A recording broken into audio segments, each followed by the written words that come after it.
Good evening and welcome to another Luminare. It's another short today, but it's a heavy one. This week we are talking about the duel of Fingolfin and Morgoth. Fingolfin is High King of the Noldor, the elves in Beleriand, and he challenges Morgoth, the Dark Enemy, to single combat. So it appears in the Lay of Leithian, which is the epic poem of Beren and Luthien. And it describes how, following a mighty battle, the High King of the Elves challenges the Dark Enemy to a duel before the gates of Angband, his mighty fortress. And it's Canto 12 in the Lay of Leithian in the Blaze of Beleriand. So, a few words that you'll be unfamiliar with. He uses the word gnomish to describe the elves. Gnomes was the first word that Tolkien used for his elves. There weren't elves at the start, there were the gnomes. But following long deliberation, he decided that the connotations of Jolly Garden furniture could not be overthrown so easily, so he changed to elves. And one could argue that he did quite well, changing the common conception of the word of elves from like happy little jolly Santa Claus helpers to the mighty warriors of Middle-earth that we all know and love. So firstly, a few words that you'll be unfamiliar with. Of course, we've got gnomes, and then Ringil. Ringil is Fingolfin's sword, his mighty shining sword that he draws to fight his enemy with.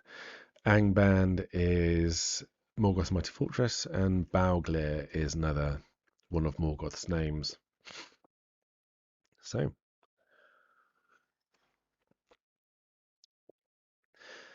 in that vast shadow once of yore Fingolfin stood. His shield he bore with field of heaven's blue and star of crystal shining pale afar. In overmastering wrath and hate, desperate he smote upon that gate, the gnomish king there standing lone, while endless fortresses of stone engulfed a thin clear ringing keen of silver hall on baldric green.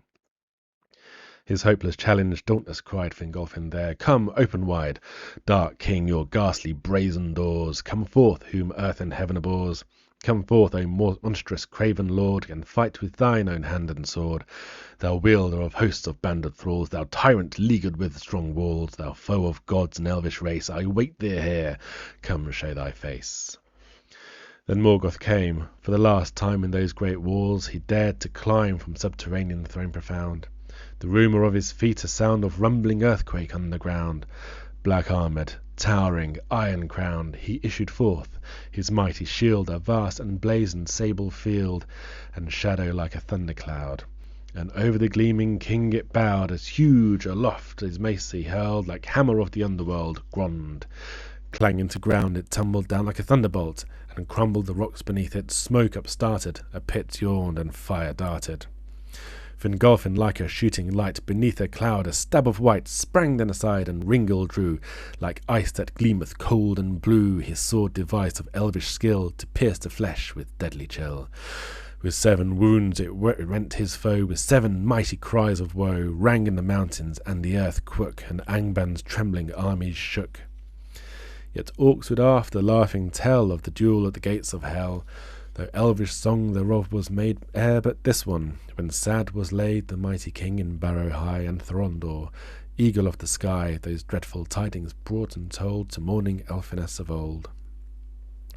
Thrice was Fingolfin with great blows to his knees beaten, thrice he rose, still leaping up beneath the cloud aloft, a whole star shining proud, his stricken shield, his sundered helm, that dark nor might could overwhelmed, and all the earth was burst and rent, and pits about him he was spent. His feet stumbled, he fell to wreck upon the ground, and on his neck a foot like rooted hills was set, and he was crushed. Not conquered yet, one last despairing stroke he gave, the mighty foot pale Ringil clave about the heel, and black the blood gushed as from smoking fountain flood. Halt goes forever from that stroke great Morgoth, but the king he broke, and would have hewn and mangled throne to walls devouring. Lo, from a throne that Manwë bade him build on high, on peak unscaled beneath the sky, Morgoth to watch, now down there swooped Thorondor, king of eagles, stooped, and rending beak of gold he smote in Bauglir's face, then up did float on pinions 30 fathoms wide, bearing away, though loud they cried, the mighty corse, the elven king, and whence the mountains made a ring, far to the south, about that plain whereafter Gondolin did reign. Embattled city at great height, upon a dizzying snow-cap white, in mounded cairn the mighty dead ere laid upon the mountain's head. Never orc nor demon ever dared to pass the climb over where there stared Fingolfin's mighty holy tomb, till Gondolin's appointed doom. So, as you may have detected, the poem is all in rhyming couplets of iambic tetrameter, and it really skips along. It's got that kind of rhythm. And the Lay of Lathian that Aragorn tells the hobbits in Lord of the Rings is of a different version to the epic contained in the later Beleriand. That's a slightly different and more complicated rhyme scheme, but it'd be very hard to write an epic in that kind of rhyme scheme that he gives in Lord of the Rings. So there's a smaller chunk in Lord of the Rings, and the actual epic Lay of Lathian, which is in the later Beleriand, but I have, of course, the really big version of the History of Middle Earth. So I hope you enjoyed it, and I'll see you next time.